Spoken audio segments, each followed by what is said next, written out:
Assalamu alaikum everyone and welcome to the Ramadan series of Get to Know Quran, in which I love to share with you the tafsir of few surahs of Quran. I'm not gonna get you in trouble by overloading your minds with a lot of references, but I'll just try to simplify the surah in simple words so that we all may get to know the words of Allah subhanahu wa ta'ala and what actually He is saying us beautifully in His book. So, in this session, I'll try to make you all understand what Surah Al Takasur is all about. So, let me recite it first for you.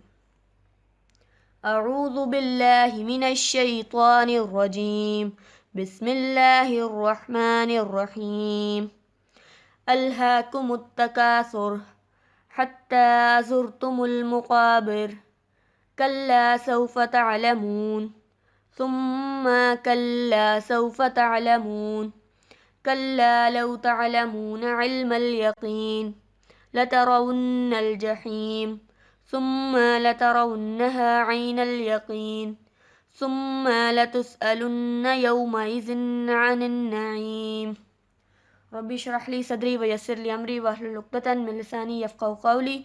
Now listen to its translation and then I'll elaborate it to you, and its translation is: the mutual rivalry for piling up of worldly things diverts you until you visit the graves. Know you shall come to know, again know you shall come to know. Know if you knew with a sure knowledge, verily you shall see the blazing fire, and again you shall see it with certainty of sight. Then on that day you shall be asked about the delights. So this surah At-Takasur, recalling its worldly meanings, is basically about the distractions of this world and their consequences for us. And it can also be taken in another perspective, that this surah is kind of warning, a threat, a reminder by Allah subhanahu wa ta'ala that how to use the blessings we have, how to use the blessings we have in the means of remembrance of Allah subhanahu wa ta'ala. Right? So by its name, takasur means to get distracted or deluded by something. Now by what? Alhaakum takasur. Alhaakum here is clearly about the increase in the piling up of the worldly entertainment and all that stuff. So this is what we get distracted of easily and become heedless of the hereafter, which is our biggest mistake nowadays, about which Allah subhanahu wa ta'ala is reminding us in this surah. Like we run after the worldly things like wealth, entertainment, this, that, all the materialistic stuff, right? But in that run, we forget about the actual purpose to be here in this world, right? And which takes us to our graves, and even yet we don't care about that. And that unconsciousness caused by such distractions takes us to our graves, being unaware of Allah subhanahu wa ta'ala, His deen, His book, and remembrance of Allah subhanahu wa ta'ala, most importantly, about which Allah is threatening over here with a great emphasis, that you must get to know what is the value of this life and the life hereafter without getting trapped in the delights of this dunya, which is temporary. So Allah is threatening those who get distracted by the path of Allah due to these worldly delights by the hellfire. That no doubt Allah is gonna throw them into that blazing fire, all because of their unconsciousness, right?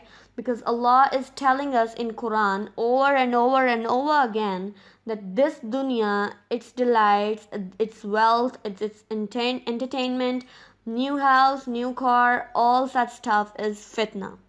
Yes, it's a test for you guys. No doubt these are constant blessings by Allah subhanahu wa ta'ala. And I'm not saying that wealth is evil or bad or something like that, but it's not that bad, or rather, right? Because all this is a test for us by Allah subhanahu wa ta'ala. But we get distracted and become unconscious of the one who has given us all this. He has given us all these things. It's not ours. He owns everything.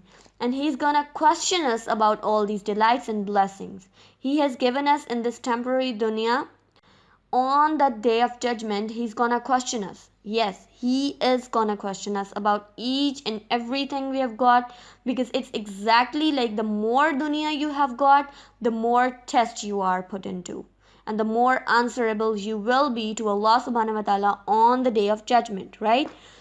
We have to answer him about each and every blessing we've got, each and everything, our wealth, health, safety, family, clothing, house, even free time, all such stuff.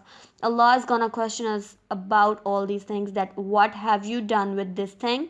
I gave you that thing, I gave you this thing. Did you use them all as the means to get closer to me and remember me, or you just got trapped in that fitna and loved them to make you go further away from me?